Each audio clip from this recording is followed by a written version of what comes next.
J'ai construit une machine de musculation. Pour te donner du contexte, récemment je suis rentré en France. Mais le problème c'est que j'habite au fin fond de la campagne et que la salle la plus proche est à 45 minutes de chez moi. Bref, pour régler le problème, j'ai décidé de me créer un home gym. Créer des machines, c'est quelque chose que j'avais déjà fait avant, notamment pendant le confinement. Avec une roue de vélo, j'avais fait une poulie haute, avec une brouette, j'avais fait une poulie basse, et avec un auge à cochon et quelques bouts de métal, j'avais réussi à faire une machine multifonction.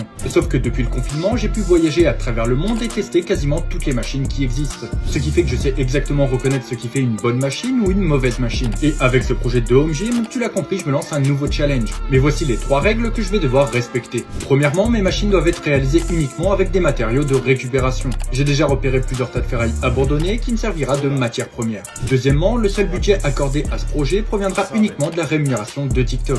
Ce qui fait que si cette série de vidéos est un flop total, alors elle s'arrêtera rapidement. Donc si tu veux que ce projet vive, like la vidéo, enregistre-la et envoie-la à tous tes amis. Et enfin, troisièmement, et sans doute le point le plus compliqué, mes machines doivent apporter une innovation par rapport à ce qui existe déjà. Le but c'est de créer quelque chose de mieux avec quasiment rien. Et si tu vois cette vidéo, alors ça veut dire que j'ai déjà commencé à créer la première machine. Alors si tu veux rien manquer de cette aventure, abonne-toi.